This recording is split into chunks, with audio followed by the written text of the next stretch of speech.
Hai sahabat Menjual. Kita Karo, Ya. selamat datang di channel YouTube K3.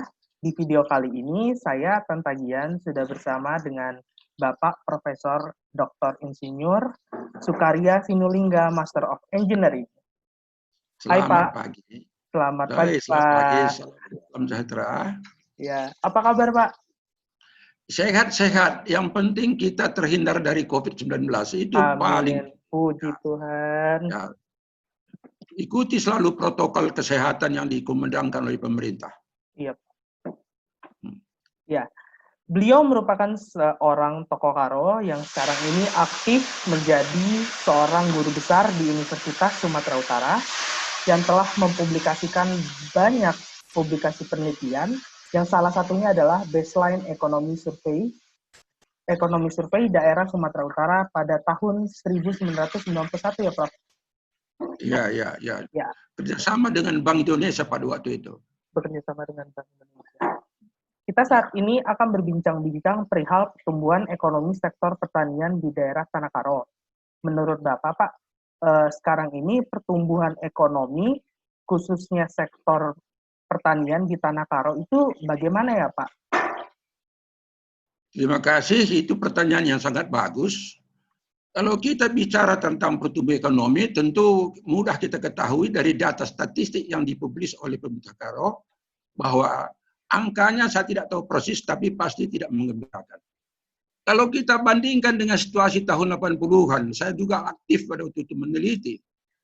Tanah Karo dari segi income per kapita menduduki 5 terbesar. Di antara kabupaten-kabupaten kota yang ada di Sumatera Utara. Tetapi masuk setelah persaingan global, terutama setelah krisis moneter, Tanah Karo sudah masuk dalam 10 terkecil di Sumatera Utara. Tidak mengalami kebangkitan. Nah, apa yang terjadi? Saya sedikit menyampaikan pandangan saya itu sebagai peneliti dan juga sebagai seorang akademisi ya. Bahwa saya melihat Tanah Karo itu mau tidak mau dia harus tetap berada di sektor pertanian, khususnya pertanian rakyat. Kenapa? Pertama dari segi culture, orang Karo itu sangat dekat dengan tanah. Di mana-mana kalau ada orang Karo, dia pasti tanah pertama dipikirkan. Mereka tidak mendagangkan tanah, tapi memanfaatkan tanah itu. Kedua, dari segi potensi sumber alam, Tanah Karo mempunyai lahan yang sangat subur, yang hanya cocok untuk pertanian. Dan yang ketiga, dari segi pengalaman kerja, pengalaman lapangan yang lama, dari dulu kegiatan kita ekonomi, kerakyatan berbasis pertanian. Jadi dari ketiga ini mustahil masyarakat Karo bisa terpuruk dari segi sektor pertanian. Tapi kenyataan seperti apa? Ya kita lihat. Apa yang terjadi? Pertama, ada satu hal pandangan saya. Masyarakat Karo itu sangat sulit berubah. Cara bertani nyaris tidak mengalami pergerakan dari segi teknologi. Petani hanya tahu menanam, siap tanam, apa pula ditanam berikutnya. Mereka sama sekali tidak memiliki kemampuan untuk menganalisis pasar. Mereka tidak tahu komoditi itu sedang ditanam daerah lain, tetapi apa yang biasa mereka tanam tetap seperti itu. Nah, kedua, dari segi marketing, mereka buta tentang saluran distribusi. Maka yang datang siapa? Para tengkulak yang membawa produk mereka ke Jakarta, ke pasar induk Jakarta. Saya tahu itu karena dulu pernah saya teliti. Selama perjalanan, komoditi pertanian itu susutnya lebih 25%. Belum lagi sampai di pasar induk, susut lagi 30%. Mau tak mau, harga jual ini kan sangat kompetitif di pasar. Jadi karena kesusutan tinggi, maka yang ditekan adalah harga petani. Dibeli murah-murah, sehingga di Jakarta dapat dijual pada harga yang relatif stabil. Jadi petani yang dirugikan. Nah, dengan cara seperti ini, saya percaya sebagai akademisi dan pengalaman saya, kapanpun masyarakat Karo tidak akan bangkit jika sistem pertanian yang diberlakukan sekarang tidak dilakukan perombakan secara total. Ini pandangan saya. Jadi jika demikian, masyarakat Karo akan tetap berada dalam simbol kemiskinan. Saya katakan tadi, mereka tidak akan mungkin keluar dari ekonomi pertanian. Tapi dengan cara seperti itu, mereka akan tetap miskin. Berarti ada sesuatu yang harus kita intervensi. Masyarakat Karo dari segi pendidikan, saya katakan, salah satu suku yang paling maju dalam pendidikan. Tetapi, saya juga menyalahkan diri saya sebagai seorang akademisi, dosen. Intervensi pendidikan kepada kegiatan ekonomi kerakyatan di pedesaan itu hampir nyaris tidak ada. Para petani juga yang anaknya sekolah pertanian, dia menyuruh anaknya bekerja di perusahaan-perusahaan, bukan untuk membantu dia bagaimana memperbaiki sistem pertanian yang dia geluti. Sehingga nyaris tidak berubah cara mereka bertani, walaupun anaknya sarjana pertanian. Ini saya amati seperti ini. Berarti apa? Masyarakat Karo sangat sulit berubah. Nah, jadi untung ada K3 yang punya kepedulian. Tolonglah robah cara berpikir ini. Sehingga mereka ini current dengan perkembangan situasi yang sekarang. Itu pertama di pandangan saya. Terima kasih.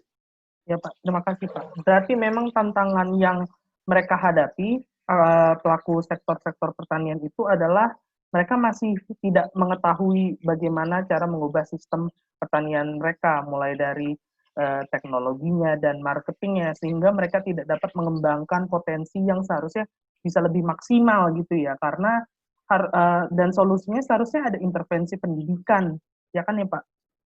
Ya, begini, suatu masyarakat yang terlalu lama bergelut dalam satu sistem tanpa intervensi, maka masyarakat itu akan sangat suka berubah, sukar sekali berubah. Kita berikan pun intervensi, mereka cenderung untuk menolak karena dia terlalu lama terbiasa dengan sistemnya itu. Nah, pada waktu Sinar Perangin-Angin dulu Bupati, dia kembangkan suatu Karo agrosistem, di mana lahan-lahan pertanian itu disatukan untuk membuat suatu skala ekonomi. Kemudian channel of distribution dikembangkan. Tidak jalan juga, karena masyarakat tetap tertarik dengan cara dia terbiasa itu. Nah, kita lihat sekarang, tadi saya katakan, ketika kita masih mengandalkan pada sisi production saja, dan yang memasarkan orang lain, dan pasar dicari di tempat yang jauh, seperti pasar induk Jakarta, itu penyusutan komoditas itu bisa mencapai 30%. Berarti beratnya sepertiga turun. Sedangkan harga jual per kilo. Nah, harga jual kol misalnya di pasar 10.000. 30% itu kan masukkan ke situ. Maka harga beli di petani lah diturunkan kalau supaya bisa dijual 10.000. Siapa yang korban? Pedagang. Tidak mungkin. Petani buta tentang pasar. Nah, sebenarnya di sinilah peran daripada pemerintah daerah Karo, khususnya sektor pertanian, untuk mengatasi itu. Tetapi ya, kita lihat perubahan tidak ada. Jadi hal inilah yang sebenarnya harus diintervensi oleh K3, baik melalui tadi dikatakan pelatihan, tetapi yang paling penting dulu merubah mindset. Sehingga mereka tahu betul bagaimana posisinya di dalam kancah perdagangan sekarang. Ini nanti akan saya kupas pada berikutnya, bagaimana seharusnya. Terima kasih. Baik Pak, terima kasih banyak Pak. Ini Pak, kami K3 juga menyadari bahwa pendidikan petani itu memang sangat penting, apalagi untuk bersaing dalam persaingan di sektor pertanian ekonomi. Kami makanya akan melakukan pelatihan pemberdayaan, khususnya di sektor ekonomi dan usaha kecil menengah, Pak.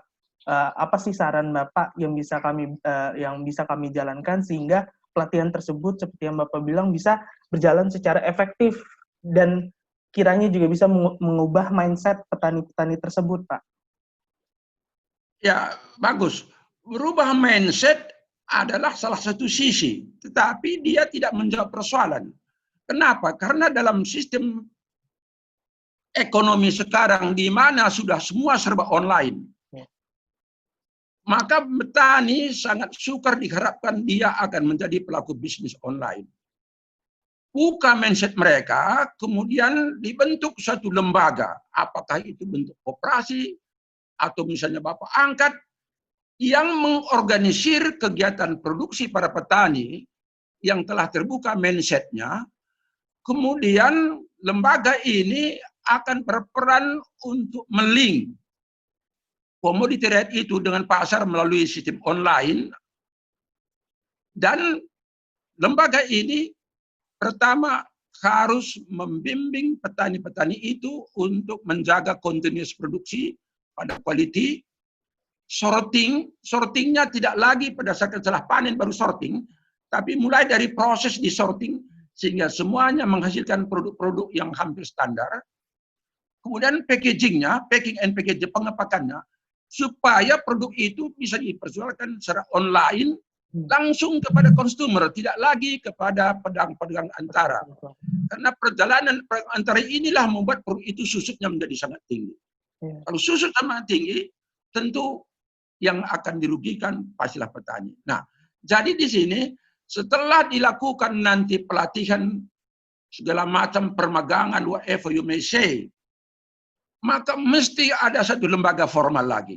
Ada satu lembaga koperasi atau Bapak angkat yang akan mengkoordinir kegiatan petani itu mulai dari proses penyediaan bibit, infrastruktur, pemeliharaan, sehingga produknya tidak lagi memerlukan sortasi akhir pada ujungnya.